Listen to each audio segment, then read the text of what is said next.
Cette scène se passe bel et bien à Boukangalonzo. Le tout premier parc agro-industriel congolais nous livre finalement le secret de ses terres. Le spectacle désolant que ce parc a offert aux Congolais dernièrement n'a pas eu raison sur la détermination du chef de l'État, Félix Antoine Tshisekedi, à relancer ses activités. À Boukangalonzo, l'heure de la récolte a sonné et les tout premiers grains de maïs sont déjà là. C'est une conséquence d'un travail bien fait. La moisson est là. Boukangalonzo décrété désertique, mais l'expertise de son Excellence Joseph-Antoine Kasonga vient de démontrer le contraire. À en croire le coordonnateur de ce parc, les nouvelles sont très bonnes. Boukangalonzo, pour le moment, nous pouvons dire que se porte mieux qu'avant. Et nous ne nous attendions même pas à des merveilles que vous êtes en train de voir derrière moi et même devant moi. Nous nous portons bien grâce à l'équipe avec laquelle nous travaillons et beaucoup plus, je puis dire, pour le soutien que nous avons auprès du ministère de l'Agriculture. Tout se passe dans le strict respect des normes pour assurer une bonne récolte.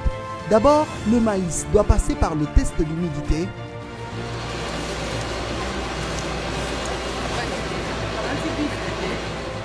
« 17.0 », le maïs est prêt pour la récolte. Place maintenant à la moissonneuse. Débarrassé de ses épis, le maïs va maintenant suivre toute la procédure jusqu'au silo pour sa conservation et son séchage avant d'être conduit finalement à l'usine de transformation construite sur place pour le besoin de la cause. À l'usine, 2 dispositions sont prises pour produire la farine et la semoule de maïs. Plantés sur 1500 hectares, 60 000 de maïs sont attendus après transformation. Une moisson très abondante. La minoterie de Boukangalonzo sera sûrement dans l'impossibilité d'assurer la transformation de toute cette quantité. Face à cette situation, le ministère de l'Agriculture et l'équipe de Boukangalonzo s'organisent.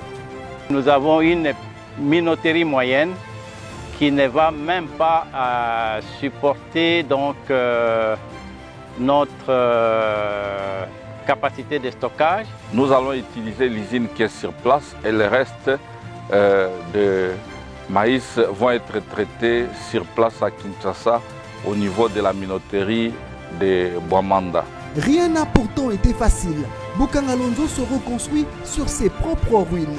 Faute des moyens financiers conséquents, pas une seule machine n'a été achetée et le tout se passe dans cet atelier. Ici, l'opération consiste à récupérer les machines abandonnées, soit tombées en panne, pour ensuite les remettre à l'État. La main-d'œuvre est 100% congolaise. On a essayé de remettre ça en mouvement. Il fallait commencer par labourer les labours. Il faut préparer les machines de labour. Et il y avait des versatiles, des grandes machines telles que des massés ici, qui étaient abandonnées, laissées comme ça, qui ont posé problème. Sans cela, il n'y aurait pas de maïs. La relance du parc agro-industriel de Boukangalonzo, c'est aussi l'encadrement des paysans. Ici aussi, la satisfaction des fermiers est totale.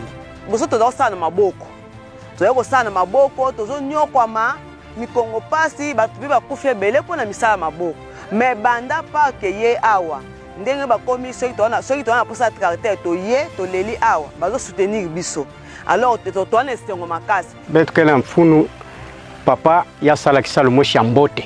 Des efforts qui n'ont pas laissé indifférent le conseiller principal du chef de l'État de passage à Boukangalonzo. Face à ce progrès, Ambroise Kazambou, épaté par le travail abattu, est resté sans mots. Il constate que beaucoup a été fait au ministère de l'Agriculture sous Félix Antoine Tshisekedi, mais dans les silences. Le conseiller principal du chef de l'État, Ambroise Kazambou, recommande à l'équipe de Boukangalonzo de s'activer dans la transformation de ce maïs afin de mettre à la disposition du Congolais une farine de qualité dans un bref délai.